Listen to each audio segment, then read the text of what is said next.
ცუდი ამბავი ჩრდილოვანი მმართველებისთვის. ამერიკის, ევროკავშირის, დიდი ბრიტანეთისა და კანადის მიერ სანქცირებული მოლდოველი ოლიგარქი ახლა საბერძნეთში ყავთ დაკავებული. მას ბრალად ედება დანაშაულებრივი ჯგუფის შექმნა, თაღლითობა და ფულის გათეთრება. მოლდოვაში მის წინააღმდეგ დიდი ოდენობით ფულის მითვისების საქმეზე გამოძიებაცაა დაწყებული. საუბარია $1 მილიარდ, რომელიც 2014 წელს მოლდოვის საბანკო სისტემიდან გაქრა. ვლადიმირ პლაჰოტნიუკის შემთხვევა სიგნალია სხვა ოლიგარქებისთვის, ვინც ქვეყნის დემოკრატიულ პროცესებს ძირს უთხრეს და მიტაცებული აქვს სახელმწიფო ინსტიტუტები. მახსოვს ყველა ის გამოწვევა, მაშინ მოლდოვაში მუშაობდი, როდესაც პლაჰოტნიუკი იყო და ზუსტად ესევე გააჩერეს ტექნიკური დახმარება, ესევე შეჩერდა ევროინტეგრაციის პროცესი.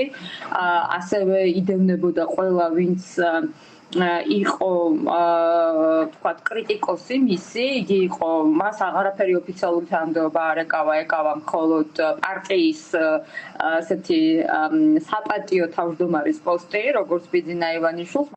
პლაჰოტნიუკი მექსიკის პასპორტით სარგებლობდა და იმ დროს აიყვანეს, როდესაც ათენიდან დუბაიში გამგზავრებას აპირებდა. მოლდოველი ოლიგარქი შეერთებული შტატების შავსიაში 5 წლის წინ შეიყვანეს კორუფციის მოსამართლების მოსყიდვისა და დემოკრატიული ინსტიტუტების განადგურებისთვის. თუმცა მას ახალი და უფრო მძიმე სანქციების 3 წლის წინაც დაეწია. ამჯერად დაადანაშაულეს კრემლის ინტერესების გატარებაში. საუბარია ამერიკის შეერთებული შტატების ხაზინის საგარეო აქტივების კონტროლის სამსახურზე, რომლის სამიზნეში ბიძინა ივანიშვილი 2024 წლის 27 დეკემბერს მოექცა. განსხვავება ივანიშვილისგან არის ის, რომ ივანიშვილს ბევრად უფრო კომფორტული ვითარება აქვს, იმიტომ რომ მას მოსკოვში წაესვლება, რაც უფრო ადრე მოახერხებს მე ალბათ მისთვის უკეთესია. პლაჰოტნიუკისთვის სამწუხაროდ მას მოსკოვშიც არ წაესვლებოდა, შესაბამისად მას უწევდა ეს სხვადასხვა ლოკაციების ცვლა. ჯობია დაგტოვოს და წავიდეს რუსეთში, იქიდან მე დარწმუნებული ვარ, მის ექსტრადირებას საქართველოში არავინ არ მოითხოვს. პლაჰოტნიუკზე საერთაშორისო ძებნა იყო გამოცხადებული. თებერვლიდან კი მას ინტერპოლი წითელი ციρკულარით ეძებდა. მაიან სადუს მთავრობა მის დაპატიმრებას 6 წლის განმავლობაში ცდილობდა. იმ ფონზე, როდესაც მოლდოველი ოლიგარქი სამშობლოდან გაქცეული იყო და თავს სხვადასხვა ქვეყანას აფარებდა. ამ გარემოებამ ის მაინც ვერ დააზღვია და წლების შემდეგ პლაჰოტნიუკს ხელბორკილები დაადეს.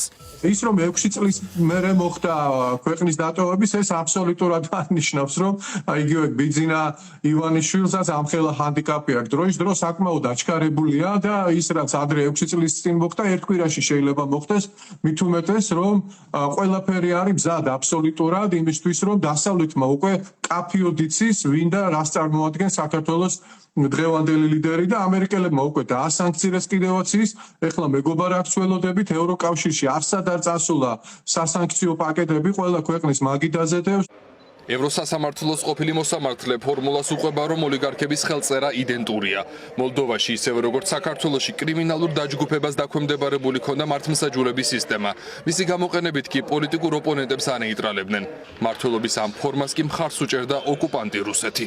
ყულფი, რომელიც ჩამოაცვეს პლაჰოტნიუკს თავზე 2019 წელს, ნელ-ნელა მივიდა იმ კონდიციამდე, როდესაც მიუხედავად მისი ძალაუფლებისა, მიუხედავად მისი თანხისა, ის დღეს აღმოჩნდა დაკავებული. დღეს ჩვენ ვნახეთ, რომ დემოკრატია ჯერ კიდევ ცოცხალია და მას შეუძლია, რომ ადამიანები მიუხედავად თავიანთი დიდი ფულისა, გავლენისა, მოათავსოს იქ, სადაც მათი ადგილია. ოლიგარქთან ერთად ათენში აიყვანეს მისი მოკავშირე, ყოფილი დეპუტატი კონსტანტინ ცუცუ. მათთან ერთად იყო მის მოლდოვა 2019 ელიზავეტა კუზნეცოვა. მოლდოველი ოლიგარქი და მისი გარემოცვა ორგანიზებული დანაშაულის წინააღმდეგ ბრძოლის დეპარტამენტმა დააკავა. პოლიტიკოსები თბილისში ამბობენ, რომ ოლიგარქიის მოდელი გულისხმობს არამხოლოდ მთავარი აქტორის, არამედ მისი მაცოცხლებელი ჯგუფების მიზანში ამოღებას. მე არ მგონია, რომ მან ამაზე ისწავლოს. თუმცა მის ხელქვეითები უნდა დაფიქრდნენ რაბედიელის ივანიშვილს, როდესაც დაკარგავს ძალაუფლებას და ეს მხოლოდ დროის საკითხია. მას მერე რაც ბიძინა ივანიშვილი წავა ძალაუფლებიდან და ეს აუცილებლად მალე მოხდება, ეს მისთვის არ იქნება არავითარი დამზღვევი, რომ შემდგომში პასუხისგება არ მოუწიოს საერთაშორისო სამართლის მიხედვით. რა მოხდება შემდეგ? მოლდოვის პროკურატურა განმარტავს, რომ ინტერპოლიდან ოფიციალური შეტყობინების მიღებისთანავე ისინი ათენს გაქცეული ოლიგარქის მოლდოვაში ექსტრადირების მოთხოვნით მიმართავენ.